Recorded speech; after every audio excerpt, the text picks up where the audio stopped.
अस्सलाम वालेकुम। मेरा नाम डॉक्टर अल्ताफ़ हसन है। मेरा आज का मौजू है पाकिस्तान में सैलाबी सूरत हाल। जैसा कि हम सबको मालूम है कि पाकिस्तान में मानसून के सीज़न में बकसरत बारिशें होती हैं, जिसकी वजह से दरियाओं और नदी नालों में तूफ़ान और तूग़यानी की सी कैफ़ियत पैदा हो जाती है। इन दिनों में पूरा पाकिस्तान इसी सूरत हाल से गुज़र रहा है। ख़ास तौर पर कराची के लोग बहुत ज़्यादा परेशान हैं। बकसरत बारिशों की वजह से नशेबी इलाकों में पानी जमा हो गया है और मकामी लोग इस वक्त बड़ी मुश्किलात का शिकार हैं। इसी तरह अगर अंदरून सिंध का मामला देखा जाए तो मीडिया रिपोर्ट्स के मुताबिक वहाँ भी सूरत हाल अच्छी नहीं है और दरियाओं में और नदी नालों में बहुत ज़्यादा पानी होने की वजह से आसपास की आबादियाँ ख़तरे में हैं और लोग महफूज मकामात पर मुंतकिल होने पर मजबूर हो गए हैं। इसी तरह खैबर पख्तूनख्वा में भी सूरत हाल बड़ी गंभीर है। दरियाओं और नदी नालों में पानी ओवरफ्लो होने की वजह से आसपास की आबादियाँ मुतासर हो रही हैं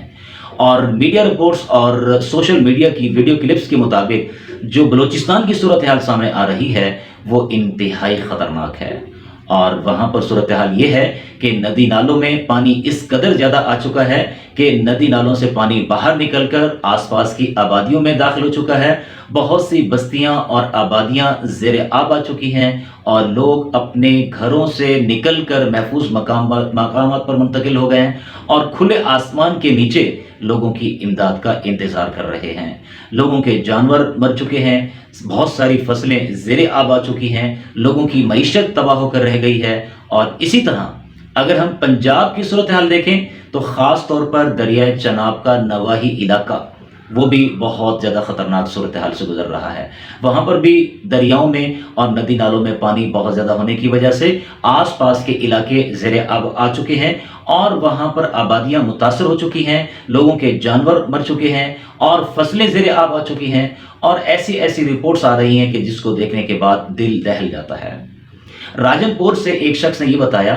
कि मेरी बस्ती के तकरीबन तमाम घर गिर चुके हैं और सभी लोगों की फसलें ज़ेर आब आ चुकी हैं और ख़ुद उसका ये कहना था कि मेरी अपनी 11 एकड़ पर मुश्तमिल फसल मुकम्मल तौर पर ज़ेर आब आने के बाद तबाह हो चुकी है। चुनांचे लोगों की मईशत तबाह हो चुकी है और लोगों के ज़राए आमदनी ख़त्म हो चुके हैं, इसलिए कि इन इलाकों के लोग या तो फसलों पर डिपेंड करते हैं या उनके पास जानवर और मवेशी होते हैं, इन पर उनकी मईशत का इन्हिसार होता है। चुनांचे ये सारी चीज़ें इस वक्त फ्लड की नज़र हो चुकी हैं और सूरत हाल ये है कि वो लोग बहुत ज़्यादा परेशान हैं और खुले आसमान के नीचे चटियल मैदानों पर अपनी ज़िंदगी के अय्याम गुजार रहे हैं और लोगों की तरफ हसरत की निगाहों से देख रहे हैं और लोगों की इमदाद के मुंतज़िर हैं। ये सूरत हाल इंतहाई गंभीर भी है और ख़तरनाक भी है। यकीनन ये एक इंसानी अलमिया है।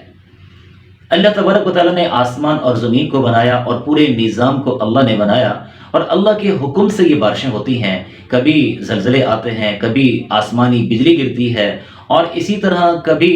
सूरज की तमाज़त तेज़ हो जाती है, गर्मियों में इजाफा हो जाता है और बाद औक़ात बर्फ़बारी शिद्दत के साथ होती है और इंसान के लिए वार्निंग और एक अलर्ट खड़ा हो जाता है। तो ये सब अल्लाह तबारक व तआला की मर्ज़ी से हो रहा है और अल्लाह तबारक व तआला ने पहले से इंसान को बता दिया है कि इंसान को उसकी ज़िंदगी में मुख्तलिफ सूरत हाल से गुजार कर उसकी आजमाइश भी की जाएगी और उसका ट्रायल भी किया जाएगा। जैसा कि सूरत अल-बकरा में अल्लाह तबारक व तआला का इरशाद है, वलनब्लुवन्नकुम बिशैइन मिनल खौफि वल जुइ व नक़्सिन मिनल अमवाल वल अनफुसि वस समरात वबश्शिरिस साबिरीन अल्लज़ीना इज़ा असाबतहुम मुसीबा क़ालू इन्ना लिल्लाहि व इन्ना इलैहि राजिऊन।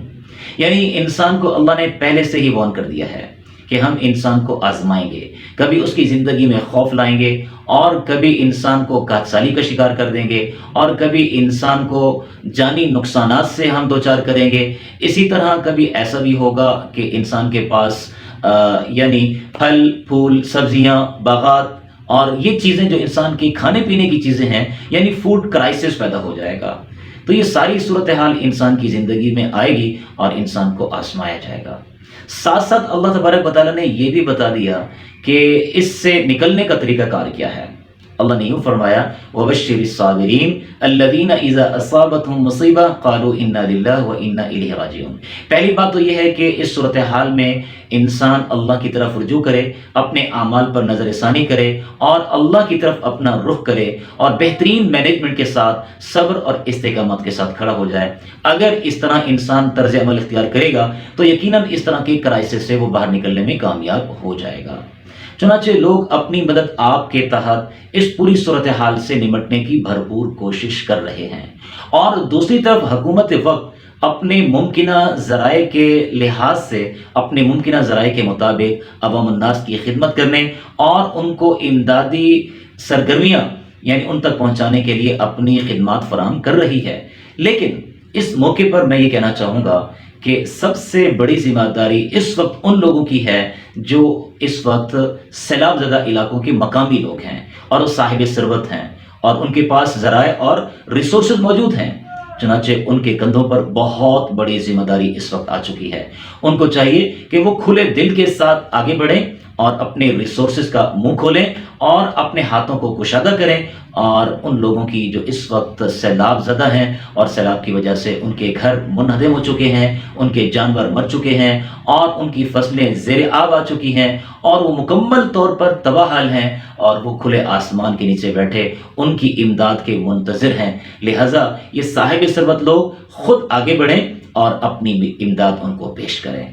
اس حوالے سے میں یہ کہوں گا کہ ان کے لیے سب سے پہلے خیموں کا انتظام کریں اور فوری طور پر ان کے لیے کھانے کا اور راشن کا انتظام کریں، اور ان کے گھر منہدم ہو چکے ہیں تو لہذا ان کے گھروں کی تعمیر کے لیے اپنی امداد فراہم کریں، اور اسی طریقے سے ان کے ریسورسز اور ذرائع آمدنی ختم ہو چکے ہیں تو لہذا نقد رقم بھی ان کو فراہم کریں تاکہ وہ اپنی زندگی کو بہتر طریقے سے گزارنے میں کامیاب ہو سکیں۔ اور سب سے اہم بات یہ ہے کہ پورے پاکستان میں سیلاب زدہ علاقوں میں پاکستان کے مخیر حضرات، مخیر ادارے اپنے رضاکاروں کے ساتھ امدادی سرگرمیوں میں اس وقت مصروف ہیں۔ چنانچہ ان اداروں کی مدد کی جائے تاکہ وہ بلا تعطل اپنی امدادی سرگرمیوں کو جاری رکھ سکیں اور اپنی امداد ان سیلاب زدگان لوگوں تک پہنچا سکیں اور ان لوگوں کو ریلیف فراہم کر سکیں۔